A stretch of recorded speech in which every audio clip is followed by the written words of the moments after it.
The ultimate predators. That tracks its prey. Like a game. Seems to enjoy it. That's a sports hunter, not a predator. Well, we took a vote. Predator's cooler, right? Yeah. The Predator. Rated R. So The Predator is out now, and I watched it last night on, well, I wouldn't say midnight release. That was Thursday night. I watched it official opening day yesterday night, though. In preparation for the film, the moment I got out of work, I had enough time to kill. I watched the Predator trilogy just to go into this, because early reviews, people either hate it or they're mixed about it. Now, I'm going to say this with confidence. It only takes a Predator fan to understand and review a Predator film. We don't count the AVP films, but Shane Black mentions everything or references everything, both good and bad, about the Predator series. This is not Predator 1, this is not Predator 2, this is not Predators, which is Predator 3. This movie is enjoyable than I thought. It was more fun than I thought. And it doesn't have to be the Schwarzenegger movie at all, because a lot of people, like, this is the one thing you should never do. I see every film as standalone. I don't have to compare them to other films, but people will say you're crazy if you don't. So you know what? This is how you should see the Predator films. The first one, an 80s action sci-fi film, so to speak. 2, Predator 2, Danny Glover. It is a sci-fi, down-to-earth cop drama. 3, it's a survival movie. This one, it's an action, gore-fest comedy. Which people say, oh, comedy is too much. Do you guys forget Predator 1 had comedy? And uncredited rewrites because of Shane Black, he was the one that wrote the dialogue for the characters in the first movie. Then the second movie, there was comedy from Bill Paxton, and he would fit right into this one. Predators didn't have a lot of comedy, though I enjoyed that film. It's not, it's serious enough, but sometimes it gets overboard serious, and it had the worst. I'm sorry, Predators still has a worse ending versus this movie. Now, this movie really does expand more on the Predator lore than what Predators did. This Predator is a fugitive coming to Earth, bringing us something to fight other Predators. Because the only thing Predators had established, that there are 2 factions of Predators out there. So we don't know what their things are. You know, the regular Predators, we all know how our traditional Predators work. They will only hunt you and fight you if they deem you as worthy. And if they deem you as someone that they see the warrior within you. Like, look at Arnold Schwarzenegger. He was the last one standing. That's the only reason the Predator fought him. It's not like he was particularly hunting them. He slaughtered them. Predator 2, you see that the Predator in that film had more of a motive, and he was analyzing Danny Glover's character, and getting him, trying to spook him out and test the warrior within him throughout the film. Then we get to Predators, where that was a different race of Predators that just wanted to slaughter and kill anything they brought on that planet for sport. Now, this one, you have this ultimate Predator and the regular version of a Predator duking it out over an item which doesn't get too much information.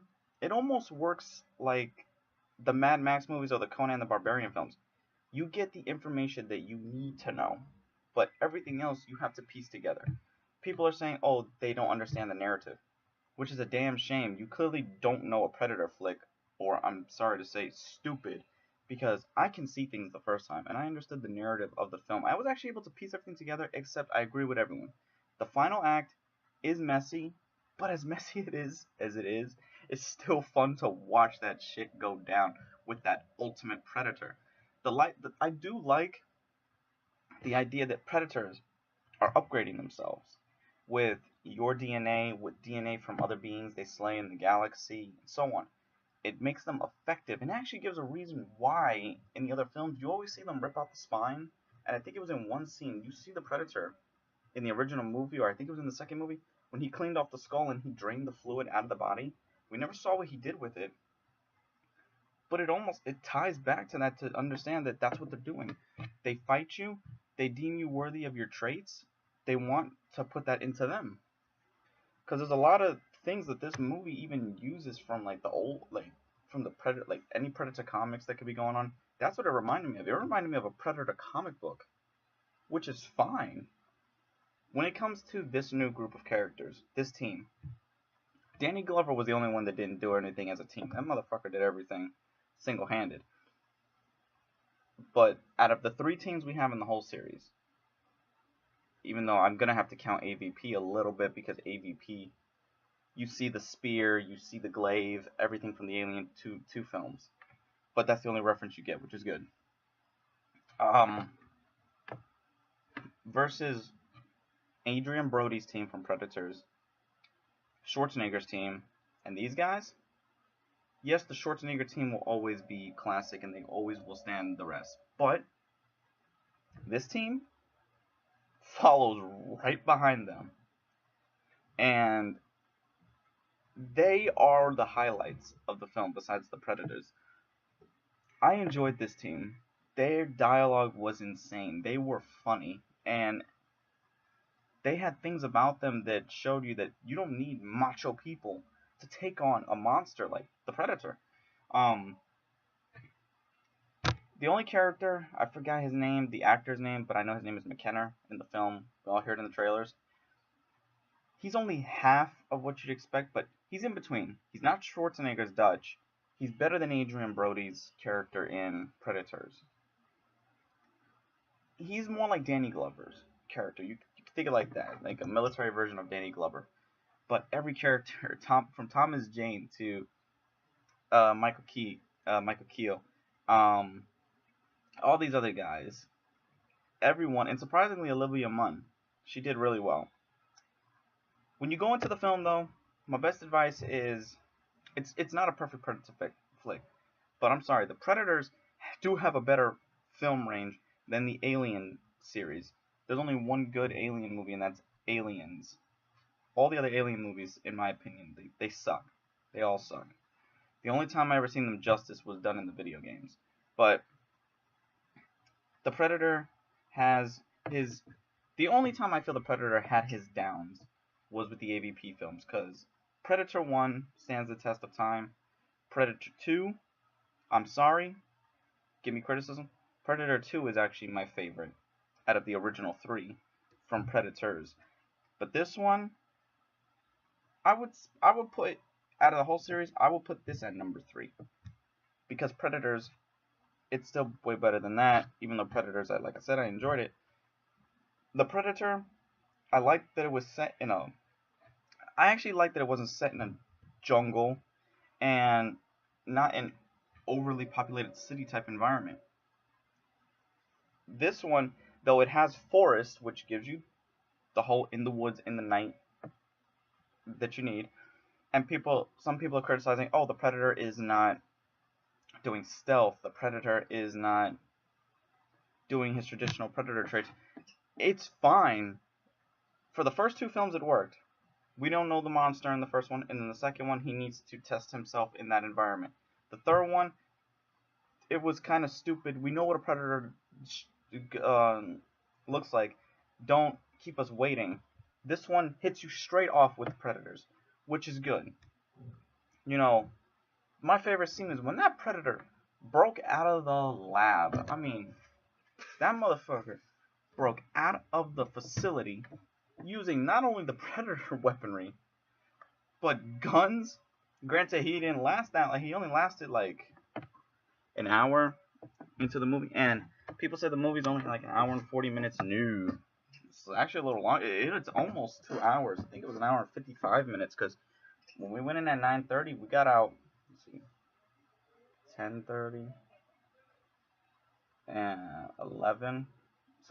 So we got out about 11 o'clock. So it was a pretty lengthy movie, but the pace, a lot of people, yes, I do understand where people is coming from, though. But this is not a traditional Predator film. That's the problem. People are going in thinking it's gonna be the Schwarzenegger movie. That is your error right there. That is you going in biased toward the original film. So therefore, your review really can't count unless you sit through all of these in preparation. That's what I did. I did the smart thing. I led myself into the film. You know, the CGI and the special effects and everything works for the way they present the CGI works alongside the Predator series. Okay? The Ultimate Predator, or whatever the hell, I think it was the upgrade or whatever. Now, the Predator dogs, that was a little too much. I will critique the Predator dogs. I didn't feel they were needed. I think maybe we could have had maybe 2 to 3 Predators, because I know the script has been changed. I do wish I could have seen the original version, because I heard there was going to be more Predators, but then they scaled it back to just down to 2 Predators. And the ending. A lot of people say the ending was terrible. With the whole, now the humans have a weapon of the Predator, because that was the Predator, the fugitive, that was his mission. He was to bring us a piece of Predator technology so we can protect ourselves from the other end of Predators that are coming to invade, because it goes back to the call of there is 2 factions of Predators out there. There is ones that follow the tradition of the hunt, and there are those that just don't give a shit and they want to conquer space and conquer any life that comes in their way. And that was introduced in the Predator 3. So when this Predator, his package is not revealed to the end of the film, I didn't hate that ending. Seeing that weaponized Predator suit built for a human, it could lead into something insane with Predators versus, like, you could have good Predators come, like, Predators that actually do want to help us out, fighting these bad Predators, and you have a big-ass full-scale Predator, battle on a scale we've never seen before. Shane Black I feel he didn't do any disrespect to the Predator franchise. People who say that, remember, go into their reviews with caution. It's biased towards the Schwarzenegger film. That's where everyone is at. I've only seen few reviews like mine that actually said that, yes, we've seen the other films. Predator 2, people say that is their favorite because it is a unique film on its own, and it actually improves on everything the first film introduced. And I'm sorry, Predator 2 will be my favorite. And if I was to put them all in order, it would be Predator 2 as my favorite. Maybe if I watch this one again, this will be my second favorite. Then the Schwarzenegger film. Then Predators. After that. The only thing I can say is, if we have to count the AVP as the next choices, I'd rather watch AVP Requiem over the original AVP, because at least that one had the blood and the gore, and the Wolf Predator was actually pretty badass. The Wolf Predator, because that's his name, Wolf. He was really cool. So, I hope that despite whatever the backlash is, Fox and Shane Black realize that it's just biased towards the Schwarzenegger film, and to keep going where Shane Black is taking the series, because you could tell he knows what he's doing. He knows the series. Okay? He knows where to go. So, if I was to rate the Predator film, like I said, it's not perfect. I give it a 7.5. Go watch it. The dialogue is hysterical. The action is worthy of a Predator film. It really is. It's worthy of a Predator film. The team of characters, you will enjoy them, and believe it or not, they do have a lot of heart to them, and that's why they stand so close to the original team. They all have their quips and quirks, and seeing them in action is ridiculous. It just shows you don't need macho soldiers to do everything. This film, you could do it without macho soldiers. These guys are insane. Mental disorders and everything. And my favorite character out of all of them, though, when he died, I felt he deserved it, was Thomas Jane's character. I honestly forgot his name, but I'm just saying, the dude right there, he was awesome in it with his Tourette syndrome and his dialogue with Olivia Munn. So, The Predator. If you've seen it, what did you feel about it, and how do you feel people, are they reviewing it properly, or are they misreviewing it, or are they just having too much bias toward the Schwarzenegger film? And if you didn't see it, I hope my review pushes you to go see it and give it a chance. Remember, pay attention to everything, and if you have the time, squeeze in the first 2 films. I went ahead and even squeezed in the 3rd film. So, anyway, this is John with John Kill 3D Gaming, and I'll catch you guys next time.